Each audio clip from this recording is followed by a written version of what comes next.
Hey, Jimmy. Hey, what's up? What's up, Brandon? How you doing? Listen, I'm over the moon. I'm getting to talk to you. We're gonna Yes, get into some exciting stuff. I'm in LA, the sun's out, the sun I'm not is in the cold, out. gray UK, so life is good. Life is good. Well, I'm so happy to have you here, and I want to jump in and talk about a lot of stuff. But before I do that, I'm gonna have you introduce yourself, starting with your pronouns, and tell us anything you want us to know. It don't have to be deep, but it could be deep. Whatever you Okay. want. All Yeah. right. Okay.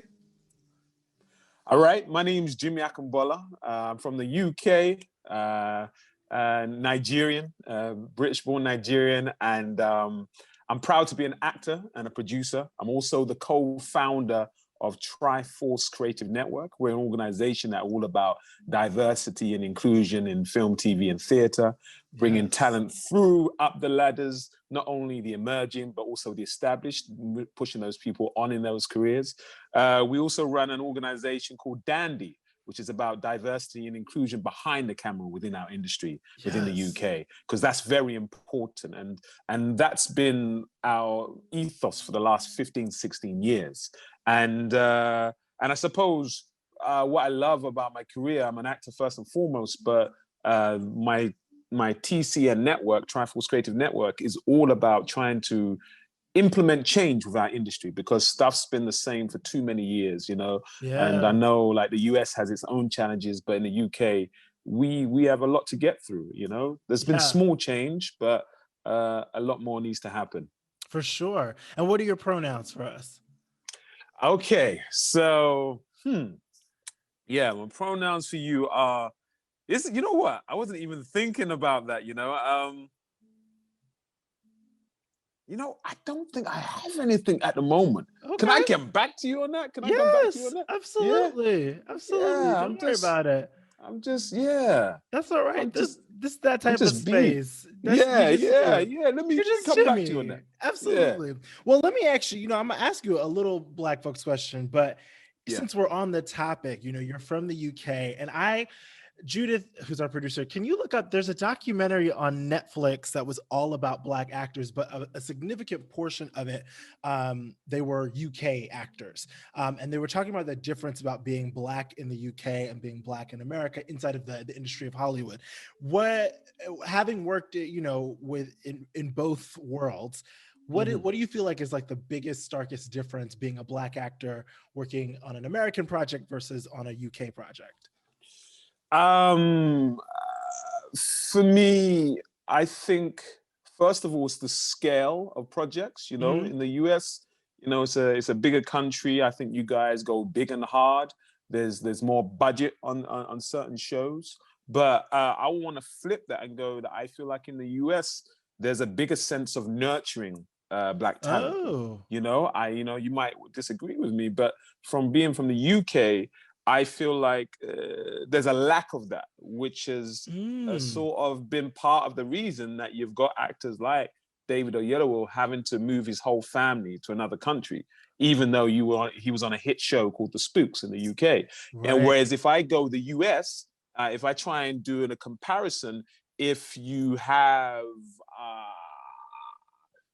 let's just look at I don't know, Michael K. Williams and Idris Elba from The Wire. Sure. They weren't playing Oof. spies like David Oyelowo was in the UK, but they want to hit drama, Yeah. and then from there, the US industry go, well, you guys smashed it. You were amazing. So you Ooh. have this role. Like they might have still had to audition, whatever, but Sure, sure, sure. here's your here's your here's your ladder to more work. Whereas in the UK, you sort of go bup, bup, bup, and then you're like back down to the bottom of the ladder. It's a bit like snakes and ladders game. Interesting. Yeah. Interesting. I have not worked in the UK, so I couldn't speak to the difference, but that is interesting because I would say as just an American actor, Black, that there isn't a lot of nurturing. So it's interesting that Oh, the stark difference from coming to the UK here is that there's a feeling that there is nurturing of Black actors. That's so that is fascinating. fascinating. That is Yeah. fascinating because I think you guys are sort of ahead of us in some ways in terms of like true representation in terms of in front of the camera. But I do remember when I first came to LA, like 6, 7 years ago, that people would be like, "Nah, Jimmy, it's not. You might be seeing these shows, but Yeah. it's not as far on as it seems to you through your eyes. And I think that's very interesting in terms of people's perspectives, right? Because we're looking at our UK networks, and we can only name, like, you got Chewing Gum, Michaela Yeah, Cole. we love. Well, that's gone off now. Yeah, But then you had Luther. That's off yeah, the TV we now. love. Yeah, So we've got I May Destroy You. That's we one. love. We Yeah. got Famaland, which is a sketch show. We got In the Long Run that I do with Idris. It's like, it's few and far between. And then when I Wow. start going, Blackish, Dear White People, Yeah. you still start going through them. You've got Own Channels, you've got you've got Tyler Perry. You just go, the numbers, you can't compare. Whereas I am we're operating on that. I am so blown away by this conversation already, just because I feel like a lot of the conversations that I have are frustrated. Like, there's not enough, like there needs to be more. But it's Wow. interesting. Yeah. Like, I mean, those are all my conversations with other Black artists and performers, is like, we need more. We need more opportunities, more representation, more nuance. And yes, there has been growth and change, but not enough, not quick enough. I mean, I forget what when when Scandal came on the year 7 or however many years ago, it was like Yeah. the first time a Black woman had led Yes. a sitcom in like 21 years. I think Diane Carroll's show. What's the name of that fucking show where she plays? Judith, will you look that up for me? I'm the worst. But it was like the first time in like something like 20 something years. And so it was like, oh, there is progress, but it's not as expansive and as quick as it should be. And so to hear you say that in the UK, which in so many ways, I feel like actors here, Julia is the name of the Diane Carroll show. Thank Okay. you, Judith. In so many ways, I feel like America as a society looks up to the UK as like a standard of like, that's all the great actors are and all the great performances are. And so to hear that, like, as a Black actor in the UK, there's not the same expansiveness or space is blowing my fucking mind. I think it's really interesting, and this is not a moan. Like, I'm a relatively successful actor. I work in the UK, but there's a difference of just working and then not having equality, having the opportunities as my counterparts, maybe some of my white actor friends, or feeling that glass ceiling. Like, the actor industry is tough anyway, but there's definitely, the glass ceiling is definitely lower for diverse actors, whether you're Asian, East Asian, Southeast Asian. Like, it's really tricky. Indian, and I think I'm saying this because I see it. In some ways, people talk about Idris being the blueprint, right? Sure. But before Idris Elba, you had someone like Eamon Walker, who played an American called Saeed in Oz. So this was like before The Wire. Right. I remember watching this, going, this prison drama's off the chain. This is amazing. Yes. And actually, you had two Brits in it. One, Adewale, who plays Adebisi, and then you had Eamon Walker, two Brits. So, like, for me, in terms of be the change you want to see, as a young kid, I'm watching this going like, this is amazing. And then you had The Wires and whatnot. And there's been a lot of other white Brits doing it. But when you look at, I can name so many actors that the majority of their best work or their biggest roles, they're either American or American co-pro with the UK. When I look at just domestically with the UK, it's really one or two people. So, like, if I said to you, Wumi Masaku, love Country, like, she's obsessed with her. Obsessed with her. Exactly. She's a friend of mine. She's amazing. She's brilliant. Brilliant. Oh my God. Like, I fucking Instagram, I had to DM her. I was just like, I don't know if you'll ever see this, but like, I need you to know that you're fucking incredible. Yes. He is incredible. Yeah. And she worked in the UK, but there's an element of that. Her talent deserves a bigger platform, better roles, and yet she's not done anything bigger than what she's doing now in this show, Wow. And she's done some good things. She was in Luther playing his, his assistant and stuff like that. But you got people like that. You got people like Ashley Madekwe out in America. You've got Mariam Jean-Baptiste, Lenny James. You've got Damson Idris on Snowfall. Like I could go on. Like, I was in Arrow recently. You've got Zach Momo in Harriet, Tubman, or Doctor Strange. You can go on and on and on. And for me, the numbers don't lie. And then when you look at, and these are leading roles, when you look at that, and just in the UK, it's few and far between. And I suppose that's why we see, the majority of us do see America, that they just nurture you more. They're interested in, have you got the talent? Are you good? Can we make money? Is it going to be a hit? You know what I mean? And if it is, we're going to go with that. And like, so if Boris Kojo's on that network show for many years and he's left, we're going to put him in the next thing because we know what clout he brings, you know? And I feel like that's a bit lacking in the UK. Do you know what I mean? And then also there's a one in, one out mentality that if we have the one actor, black actor doing it, then we're going to give all the roles to him, regardless that we're all different. We all have our nuances. I'm a different man to you. Yes, there's no acknowledgement of the nuances, of the differences, of the complexities of, you know, we may both be black, but we have different backgrounds, and that changes how we're going to approach a character. There's no kind of there's no shades, no pun intended. There's like no shades how black is represented. Forget that loud ass vacuum cleaner in the background. No problem, no problem. Keeping the hallway clean in my building. I know I'm supposed to, like, you know, follow my usual format of a little black folks and a big black folks, and I will give you those questions. But while I have you, it's all right, man. Everyone's listening to you, man. No one's listening to that. We're on the edge of our seat, listening to me and not this loud vacuum. So I got asked this question, and I'm sure you've heard this. And by the way, this is a safe space. So like, if you're not comfortable answering this question, we will cut this out. Which was like my feelings about British actors playing American. I'm sure you've heard this conversation.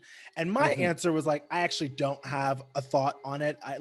For me, it's like, I think there should be more roles and more whatever. And like, we're all black and should be able to play just what the fuck ever. But do you have a take on this, on like being a British actor playing American, and American actors, the black American actors, and it's not all of us, but that have tension around that, around like.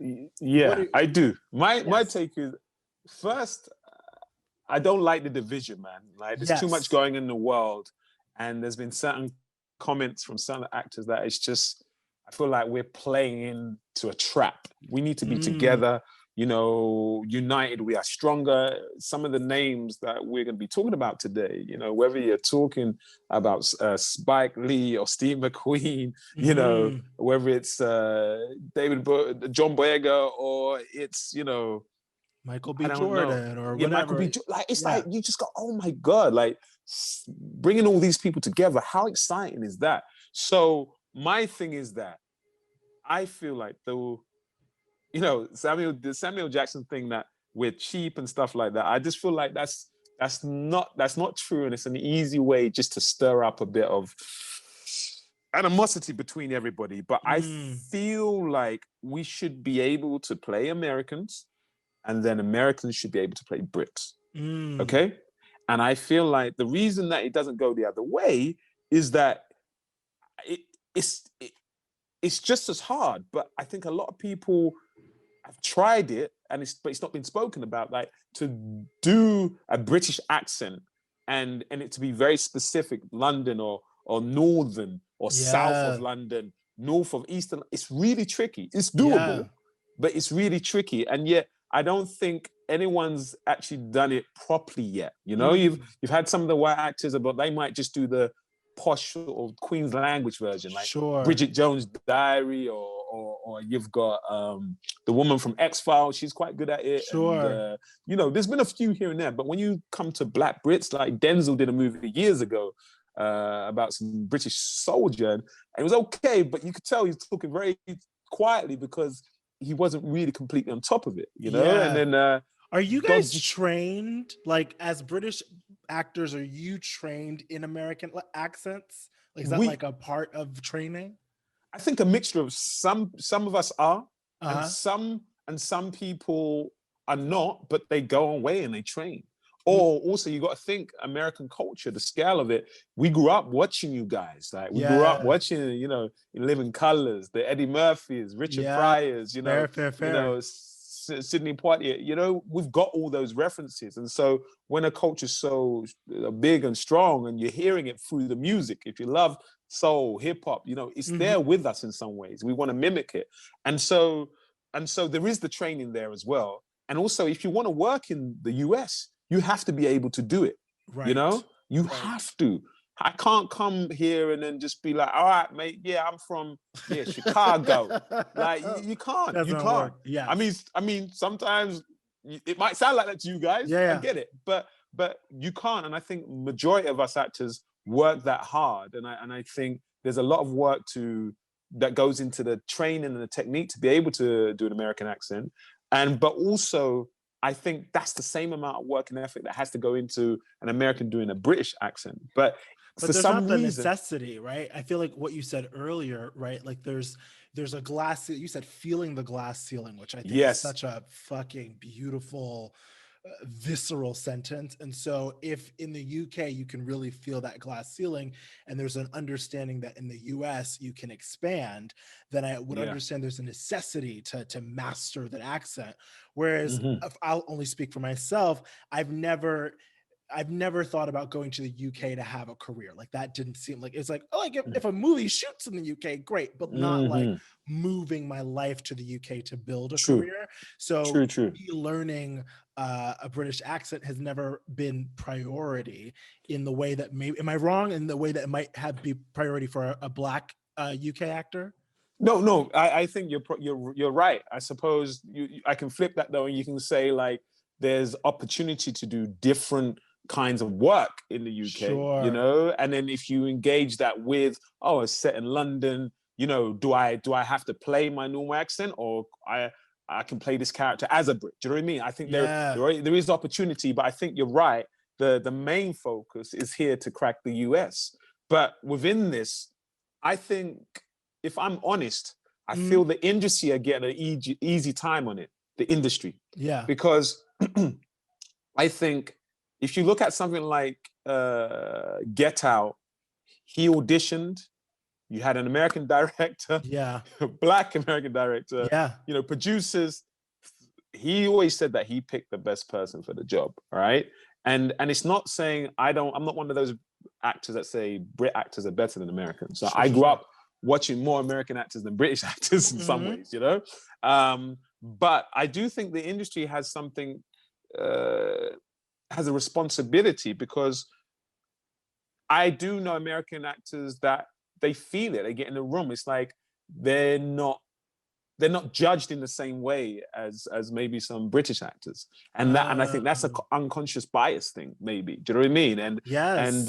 like, oh, this is, they're sort of American, but they're different. I don't know. I feel like Oh, there's a yes. lot in the gatekeepers that are making the Sure. decisions. Sure. I think there's something there. I feel like there's a round table. And that's when I saw Samuel Sure. Jackson. I was like, Samuel, man, you've got a voice. Why don't you put this up on a round table? And why don't you call out all these big players that have cast Brits, And and why? And yeah. ask the question.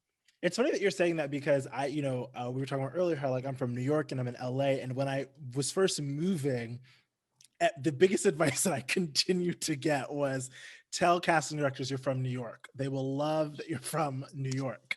And there's like something, and it really did work. Like there's something like shiny about being from a different place to the casting directors in LA, or if you're in New York, like there's just something shiny, or even like saying like I went to NYU, which Jesus Christ, I'm still paying for it. But like Yeah. whether or not like I'm a better actor is kind of irrelevant in that moment. There's something like shiny about being from somewhere else. And I imagine, and again, these are gross generalizations, but I imagine there's some nuance in that, right? Some nuance in like, is a casting director, because ultimately these are people making these decisions, but is a casting director feeling some kind of way because somebody is from New York or somebody's from UK, as opposed to it really being about uh, whether one person is better than the other because of where they're from. Does that make sense? Yes, it does. It does. And I think that's a conversation we can talk about that. You Yeah. hear things, but I think that's a conversation that's not being had. Like there's a Yeah. round table where I want the top casting producers and the directors to Yeah. really have this open conversation. Like, you know, because you can't say a statement. We've got tons of amazing, fantastic actors here in the US. You Mm-hmm. know? But, you know, and yet there is a difference in styles. You know, like Sure. in the UK, we grow up with theater. You know, we grew up with theater. Mm-hmm. You know, and we start there most of the time before we get into film or TV. And so I think there's a sense of technique that are with us like inherently, you know, when we Mm. start. Not to Yeah. say that it's not with a lot of Americans, but I think like screen and film is almost, sometimes I think that's the first port of call here Yeah. in Yeah. sometimes in the US. But then you look at some of the great actors, you like Denzel's done tons of theater and Right. Viola and Right. stuff like that. But there are some American actors they don't want to, and they've never really touched the stage, you Mm-hmm. know? I think there's a Um, culturally there's a different value. I mean, I grew up in the theater because my mother was in the theater, but I know culturally in like a Hollywood film TV, like theater is not a prerequisite to being on film. Whereas I feel mhm. like, and you tell me if I'm wrong, I feel like all the like UK actors and actresses that I'm like, they're like rooted in theater, and there's like that seems to be a priority. Am I? Yeah. At the Yeah. first, that's the priority. That's like your bread and butter, you Yeah. know? And I feel like that's where you really learn your craft. At the end of the day, it's the craft, you know? Yeah. But just because we all have different sense of craft doesn't mean that as because someone's done 10 years of theater, they're better than the other person Right, that right, hasn't, right. you know? Yeah. But I do wonder whether when you're talking about the nuances and when you are getting to that I don't know, the final stages of casting, you Mhm. know, who's got more in the locker? I don't know who's able to show Yeah. more on that camera when you got a chemistry test and you got the last three actors. I'm just wondering, Yeah. maybe that might be some of the issues why certain people are getting chosen. I don't know, you Well, know, I don't yeah.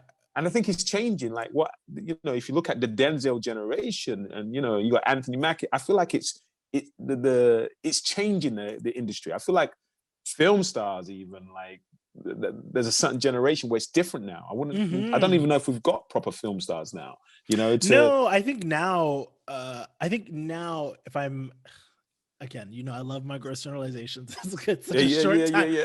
But it's like I think now we're based on personality more, right? With Mm, social media and digital, everyone is gravitating towards a personality more than a technique, right? Like I think mhm. you're right. There was a generation of Denzel and Samuel and Mm, Earl and and Brad Pitt and all these like yeah, movie stars, and they would be in like 5 movies a year that were like yeah, gritty and Glenn Close. And now I think it's like, no, it's like, it's blockbusters. It's like, it's who do I want to follow on yeah, Instagram, or who do I want to yes, follow here? And it's less about the technique of it all, which I don't have an opinion on which one is better or whatever.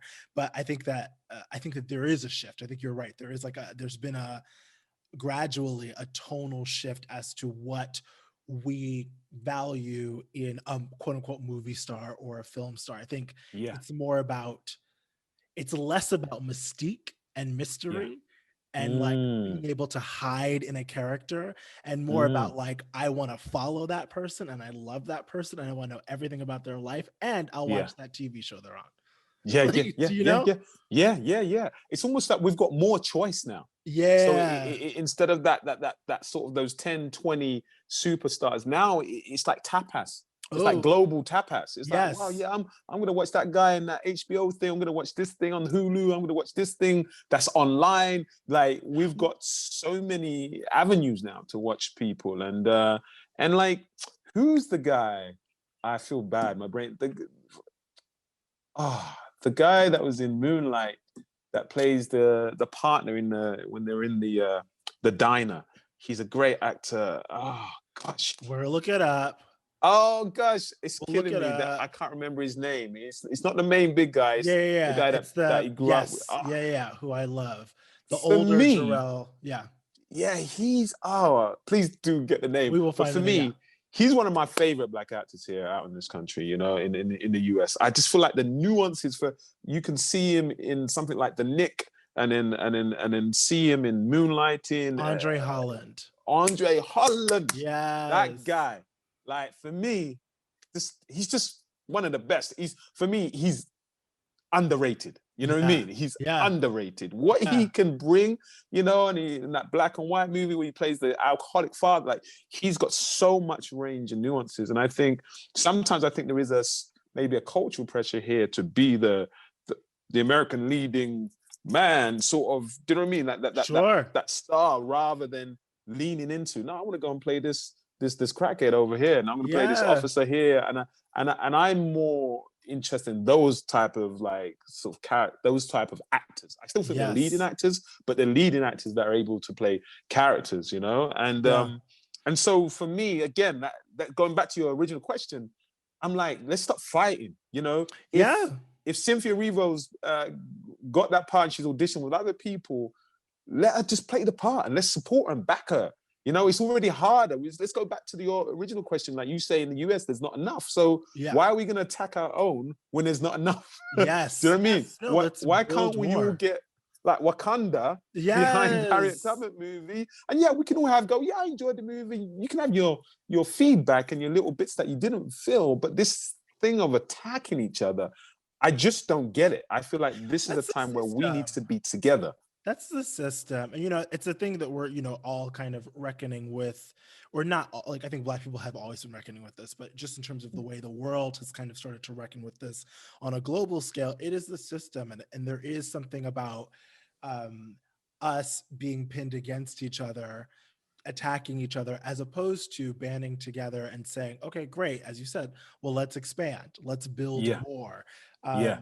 That takes more work, but I think there's, you know, just in terms of the psychology of privilege, right? Yeah. Privilege comes with power, and people don't like to feel powerless, as we shouldn't. Like, I mean, it sucks to feel like you don't have power or like you don't have your privilege. But then I think there is a difference between using the privilege and the power that you have and knowing that you don't lose any by spreading it, you know, Yeah. by Yeah. expanding it. There's a disconnect Yeah. oftentimes in the conversation of privilege and power, where people feel like if they lose it, they're no longer powerful, as opposed to whatever privilege power you got, maybe it's not as much as that person over there, but how can we use it to you know, if you and I band together, that's more privilege and power right there. You know Yeah. what I'm saying? As Yeah. opposed Yeah. to fighting each other for what we think is like a minimal amount of something. Yeah. No, I think, listen, what you're saying is so correct. And if we expand that, and if we do look at some of our leading players right now, you know, if we look at you know, can you imagine if someone like Denzel and Idris Elba collaborated on a project? Do you know what I Ooh, mean? yo, That's just a I given. go That's back to just the a movie given. theater. You know what I mean? I go back to the movie theater for that. What?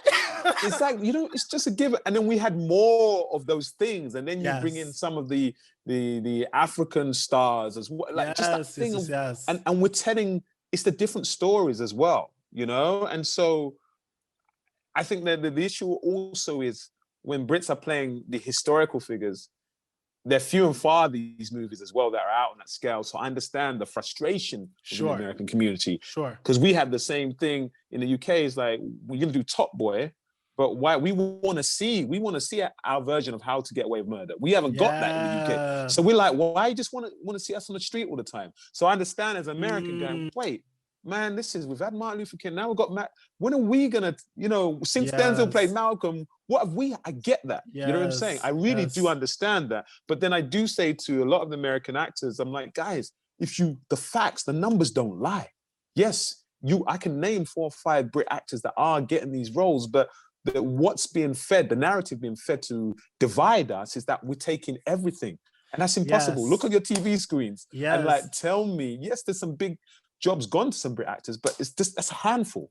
It's a handful. Yeah, what I'm hearing is that both UK and American Black actors have their own frustrations, their own rightful frustrations, but we never like have this moment. We never have this like conversation about like, well, what are your frustrations in the UK?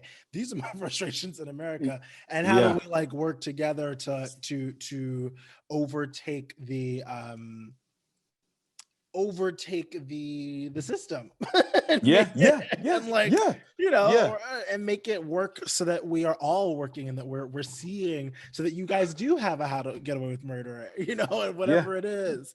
Yeah. um And yeah, it's the systemic, it's the cult, it's the things that have been built. It goes way, way back, right? Divide yes, and conquer. You know, within our yes, communities, there's a why we always, you know, we've got the fight, the global fight with our own community, and then like why are yes, we this on ourselves? But if we trace it back, it's something that's been set up, and some of us are hip to it, but some of us aren't, and we just get caught up in that way of being. And if you yes. you know, if you look at something like what they did with Ocean's 12, right? Hmm. You know, and I just look at all that, I'm like, that's great, you know, but like that whole thing of names, like influencers coming together. And Hmm. like, I'm like, where's our version of that? You know, and then they did it with the females as well. But like, where's our version of that? Of like, if we brought the top 10 of the US and the top 10 of the UK and brought them together and then Mm. said, look, what type of films, TV shows, Could theater we plays make? could we make? Ugh, You know, I'd and live. but you've got, but at the same time, not judging anybody, but you've got to want that.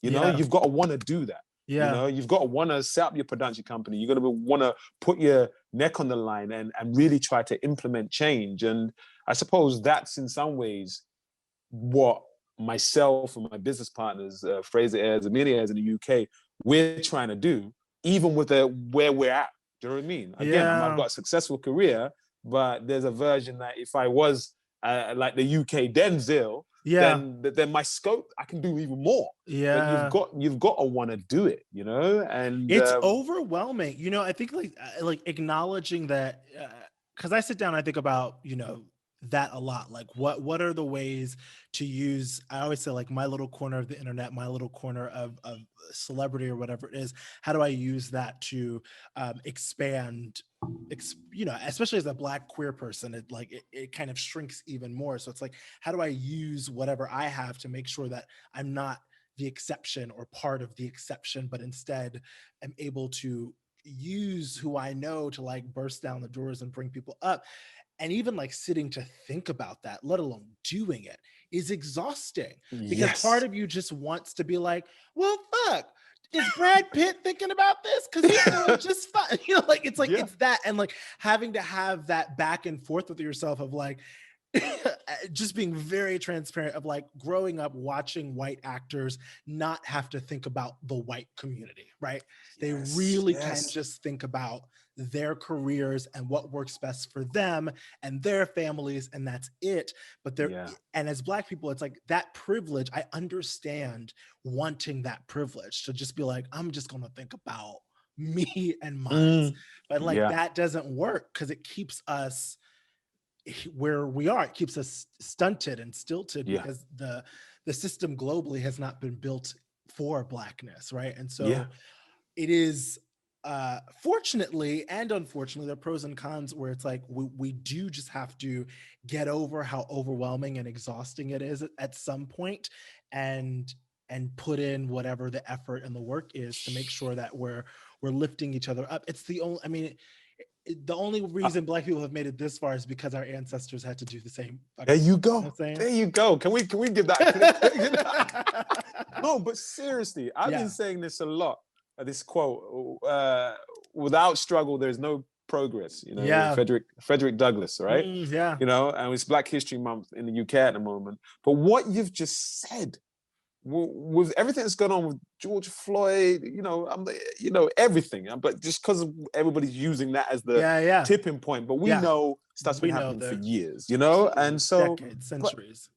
what you just said during the pandemic and this time to have those thoughts, I had them. I was like, what am I doing? Am I doing enough? Do you know what I Mm-hmm. mean? Like, am I doing enough for my community? What am I doing with my creativity? And I was being really hard on myself. Yeah. And again, and now we've got social media. That's a whole different game to this world now, you know? And Yeah. then everybody calling each out, going, "Wow, Brandon, man, what's he doing? He's got a platform. He's just put a black square on. What's he Right. doing? He ain't doing Right. enough. Why is he not getting so-and-so on his show?" And it's like, whoa, we Yes. are all like in a bad, dark place at the moment. Like it's unprecedented. Like this is no joke. Yeah. Yet two things were happening, that we were going at each other. Yes, yeah, I understood it. If you did have 2.5 billion followers, you are going, come on, like people are dying out Yes, here. like Do fucking something. say something. Say something. Don't just give me emoji, like, you know what I mean? Like don't just give me the Wakanda thing. Like, no, like, yes. you know? Yeah. But that what it made me do, just because of what you said, it really chimed with me, is that it made me have to come off social media and really ask myself the questions of like, what am I doing? Am I doing enough? And in some ways, with my organization that's been going for 16 years, in terms of the UK, I've been doing tons. Sure. We've been like helping writers, actors, producers behind the camera, changing people's careers. Even Zach Momo has done like an event that I brought here in LA called Monologue Slam, which is a free actor showcase. Yeah. That was, you know, without saying it, was predominantly inclusive and diverse. And it was helping actors be seen by producers and agents and managers and pushing their careers forward. Right. And so we've been doing all this stuff for 16 years, but I was still giving myself a hard time. And then I saw John Boyega do his speech, and I'm like, oh my God, he's out there on the front. What am I? I'm not doing that. But I was like, well, Jimmy, that's not you. That is not you. You're not the guy on the megaphone. That's John. You know, that wasn't even him until we realized in that moment. But that's not you. But what it made me do, Brandon, is go, what more can I do? Even though I'm tired. Yes. Even though that I've lost family members, you know, like within the pandemic and just before, and I'm grieving. Yes. I'm going like, we've still got to get up and push it, you know? And so that's what I did. And I realized that, okay, I'm on our ITV network show as a lead playing Koji, you know? We had done a pilot for them of the comedy panel show, Sorry I Didn't Know, in 2016. They didn't pick it up. But right now, this show, even though it was important in 2016, it's so important in 2020. Yeah. So if we're talking about having these honest conversations, you know, like, and the awkward conversations, even this, you know, the Brits and the Black Brits and Black US, I was like, I've got to knock on ITV's door and go, listen, thank you. I know you've gave us season 2 for Kate and Koji, but you're putting out black squares, statements, you're about the change, but actions speak louder than words. Absolutely. So did you watch the pilot link I sent you? Is there a version where we work together, you know, like allies, inclusion, and we make this a very good show, and we make history? You know what I mean? And I was like, well, I think it went well. No one shouted. It was a bit, you know, sort of, I would say eggshells, but I was saying what needed to be said. Where there's another version before everything happened, where I saw a bit on one of your Instagram posts where we have to act a bit. We turn up. We be a version ourselves. We can't be that version ourselves. Like, I'm fucked off now, man. I just want to say what I'm feeling. And actually now, I think we all need to speak our truth. Yes. And then in that moment, in my way, I spoke my truth, going, look, this needs to happen.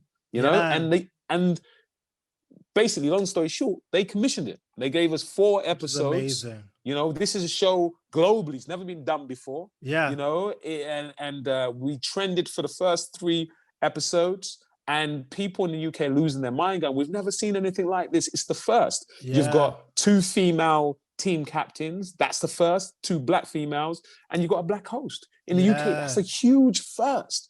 And now we're talking to the US about the format. You know, someone's interested in buying it.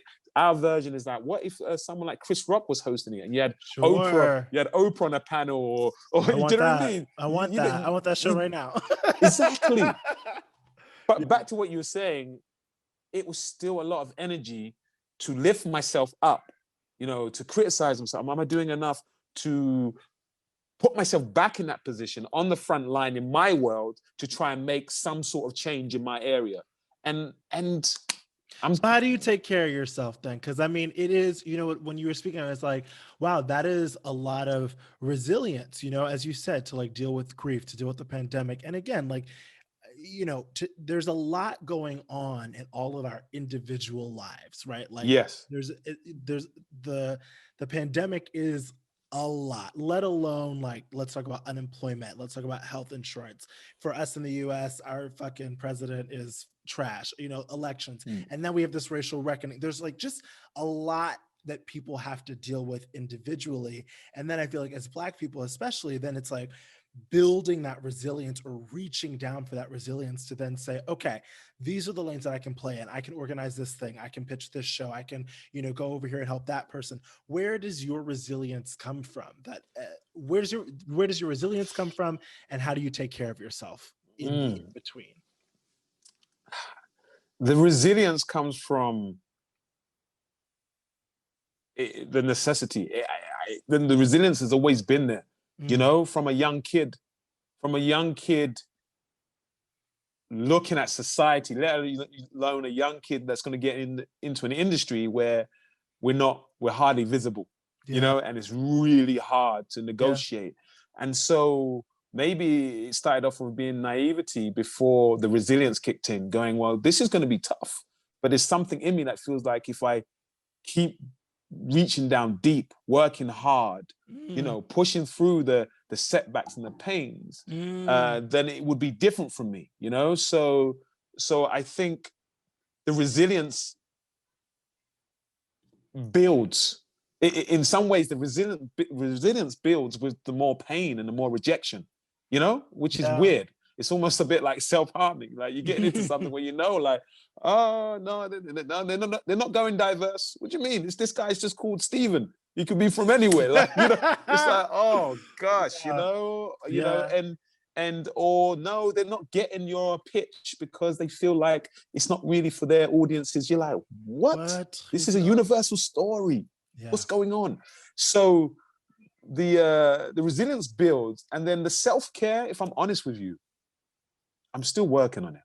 I still work on Sure. it. The workaholic in me, the competitor, I'm very competitive with myself, hard on myself, that this year I realized that I need to take more self-care. You know, I Yeah. need to be able to switch off and really switch off and not feel bad about it. You Yeah. know, you must get it. People reach out to you. Can you do this for me to do? It's okay to say Woof. no. That is You know. I got asked like what's my biggest lesson for 2020, and it has been learning how to say no, like flexing that no muscle, because I always want to do things, and it's not about like I do things for everybody. It's like no, I genuinely love the people that I are in my life, and I always want to show up for them, especially in the way that they've shown up for me. But it's like, oh yeah, at a certain point you have to go, oh, I'm doing a lot, and I'm gonna burn out. It's the thing my mother always said. It's not her adage, but you know, somebody says like when you're on the plane, they tell you put your oxygen mask on first, right? Like if you can't breathe, you can't help anybody else breathe, right? If your Yeah. cup is, you know, your cup runneth over. I think Ian Van Zant says it's like what's in the cup is for you. What runs over is for everybody else. But you can't do anything if your cup is not full. And that Yeah. self-care and saying no and setting Mm-hmm. boundaries for me has become saying no and setting boundaries has become part of my self-care, right? Like Mm-hmm.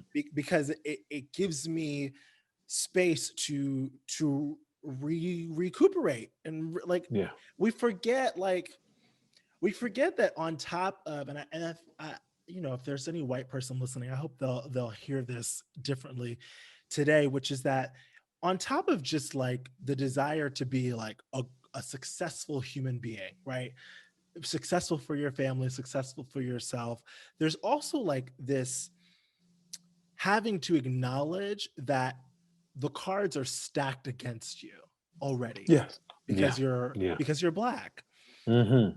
and having to hold that but not let it stop you, right? Having to Yeah. be able to give yourself grace, because that is true that like this is to me part of the most devastating realizations, and I just said it to my therapist. It's like there is a world, I don't know for sure, but there is a world where I would be farther along if I were white and straight, right? Like that we could argue that there is a world in Yes. which with the same talent, the same personality, if I were white and straight, I would be way past where I am right now.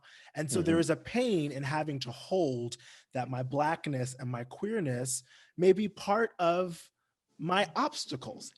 And at the Yes. same Yeah. time, I have to hold that my blackness and my queerness makes me so valuable. And like, I have Yes. to find the strength and the resilience to Hmm. love that piece of me and not let it be the obstacle that everyone else is making it. Right. Yes. Yeah. The Yeah. Yeah. obstacle is y'all's obstacle. That's not my obstacle. Hmm. My Hmm. blackness and my queerness is not going to stop me from getting to where I need to get to in this life. Yeah. But it's hard. And those are, I talk about this on the show all the time, the mental aerobics, right? Mental aerobics. Yes, having to coach yourself through all of that and having to, when they say they're not going diverse, having to hold space for the pain of that, of like, Mhm. Jimmy is fucking talented. I could play Mhm. Steven. What the fuck are you Yeah. talking about? But also like, okay, they're not going diverse. I have to like allow that and then have to like build myself back up and know that nothing is wrong with me. Like I'm Hmm. not the problem, they're the problem. And I'm gonna go over here and make this other lane. But that is exhausting. And that's That's where a lot. it's a lot. And that's where the self-care becomes that much more important for us to like figure out Yeah. what it is, because we're not just, and I know this is not for everybody, but I would argue that whiteness as a whole is on the path in this life of like just trying to be successful, right? And there are class things that prevent that, but for the most part it's like, just trying to get to the whatever. When you add female to it, when you add black to it, when you add queer Hmm. to it, there are all these other emotional things that you're Hmm. trying to overcome in addition to being successful. Look at There are that. all Look at that. these emotional things that you have to reckon with and hold and mourn and grieve and coach yourself through and rebuild, while also trying to just do what just a Yeah. straight white person is doing, which is Yeah. like, I just want to be successful. It's Bro, like, bro. ah! Ah, And there's no when acknowledgement of that. Yeah. I'm listening to you and I'm just thinking, if I was one of like sort of my white friends, they'd be like, wow. Like everyone's not that they haven't got their own stuff that they're dealing Yeah. with, but nothing compares to that. How you've listed it, I'm just like, I'm so with you, and that's a lot to hold. And the Yes. times when you don't want to get up, there are days where I'm like, I don't have it in me. But Yes. there's that, it's almost the self-care that I wrestle with. I'm a bit like, do I have time to not have it in me? Do I Ah, really have the space and time not to have it in me? I don't know. That's Because such a hard question. I don't think, I feel like I don't, which Yeah. means my self-care is inconsistent. Yes. So suddenly Yes. like the no muscle's gone. I'm just like, yeah, I do it. Yes, I I'll do. do it. Yeah, I'll do yeah, it. yeah, yeah, I yeah. can't miss this. And it's what's funny is again like these gray spaces where it's like on one hand I want to be like, Jimmy, of course you have time to say no, and on the other hand I have to acknowledge that to an extent you don't, right? Like to an extent, like if you're trying to accomplish this thing, whatever this thing is, like right, feeling that glass ceiling, you're trying to get on the other side of that glass ceiling.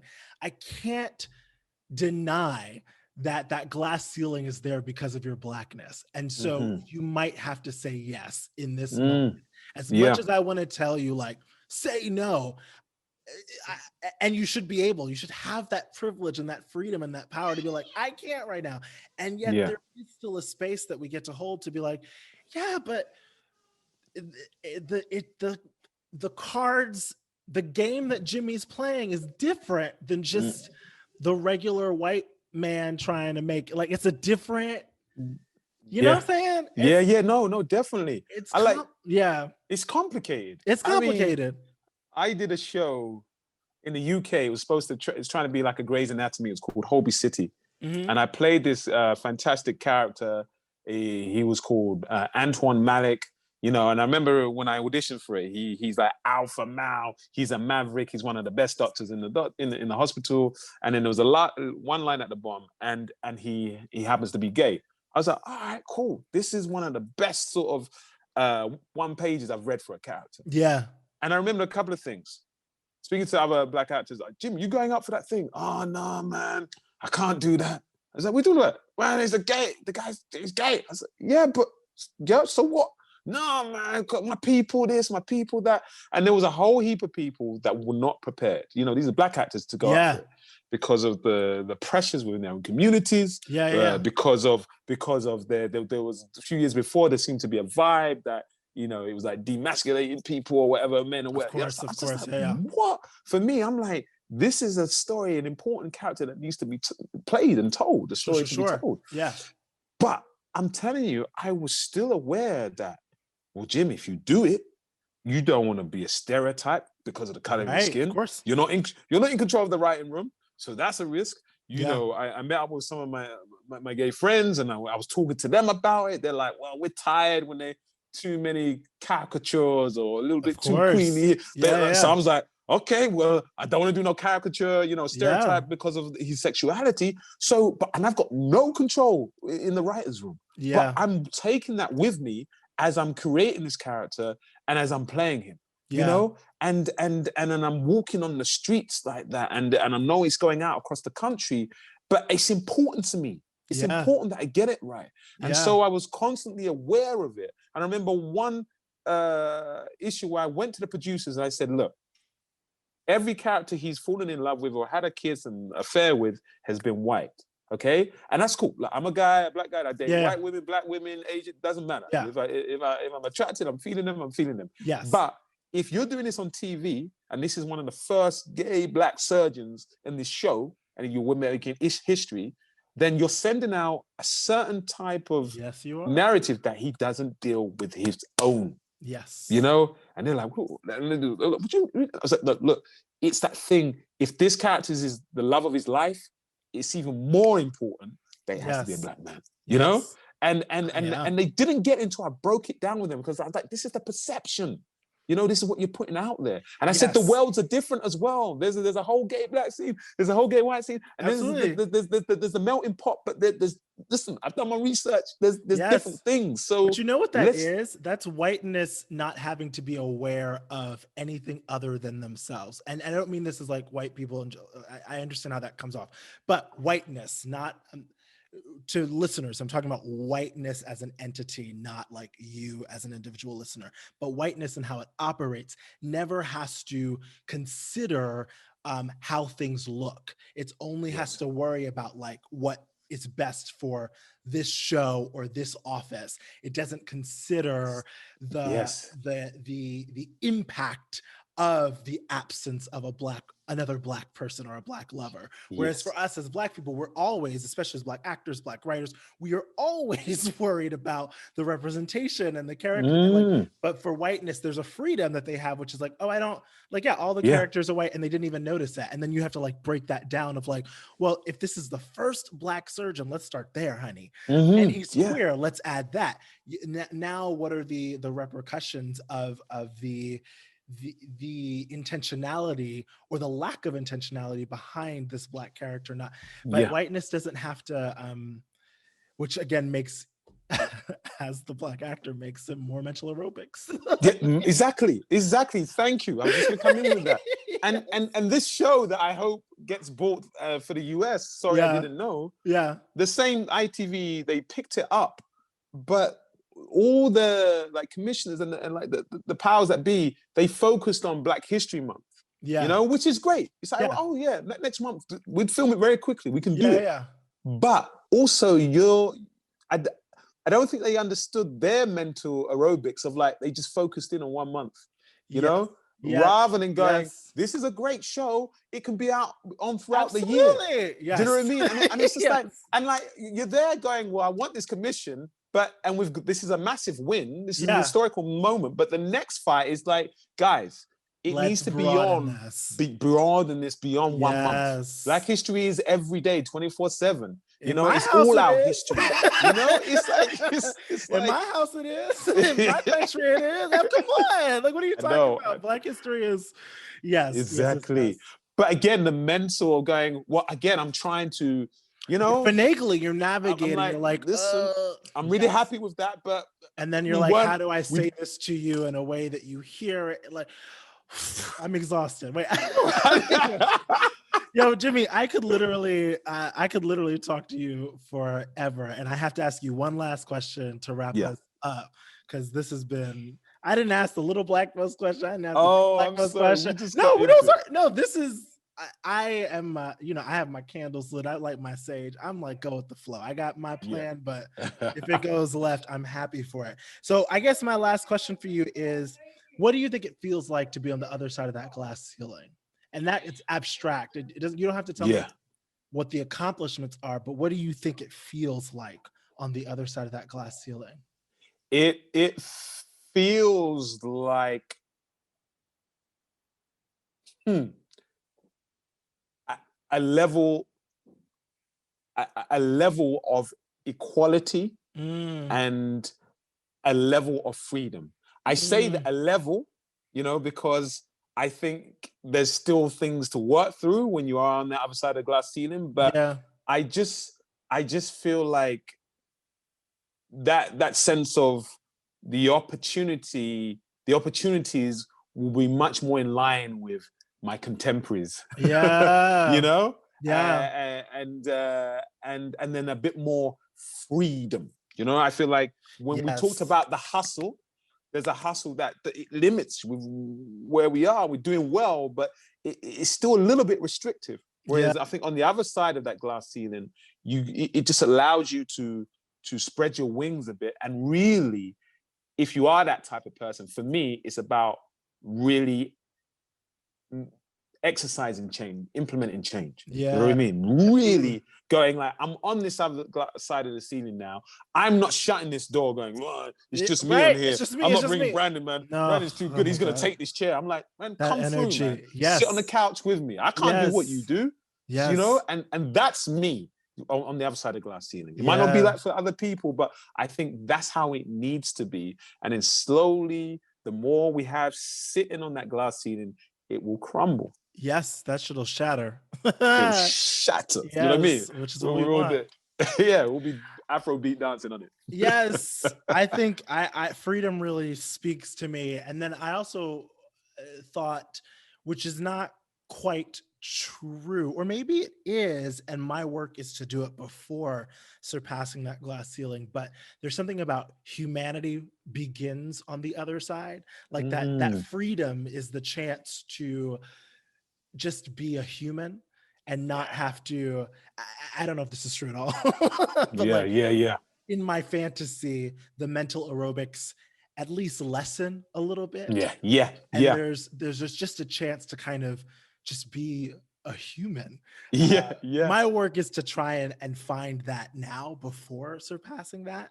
But that's when I think about that freedom, I think, oh, I wonder if on the other side of this glass ceiling, whatever that means for everybody individually, is this chance to I keep saying it, but that chance to just be, that chance to Hmm. exist, that chance to like not have to um do what you think you're supposed to do, Yeah, or over, or just like there's a lot yeah. of self-care. Overthinking. Yeah, overthink, Yeah, there's a lot of self-care on beyond that yeah. glass ceiling, No, Kyle.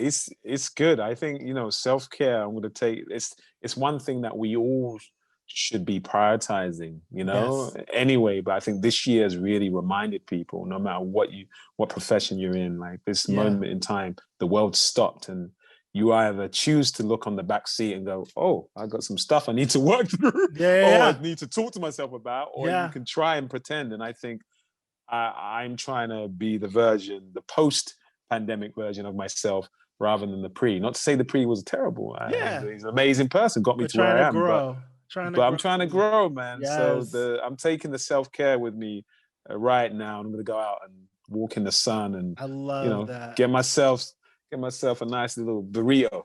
Yes, I love it. Jimmy, this was so wonderful. Thank you for being here. Really appreciate it. Thank you for having me. Stay in touch, and I wish you all the best. And yeah, you should get Wumi on. Get Wumi on. Yes, I would. Oh, a All dream. right, let's make it happen. Let's make it Look, happen. this happened. We're connected Yes, now, right? yes, When I yes. DM you, don't ghost me. I'm like, yo, No, Brandon, it's you're Jimmy. gonna be in the primary inbox. The primary. Okay, okay, I love it. Oh, yes. Yes. All right. Thank you, Jimmy. Take care. All Thank you. right. Yes.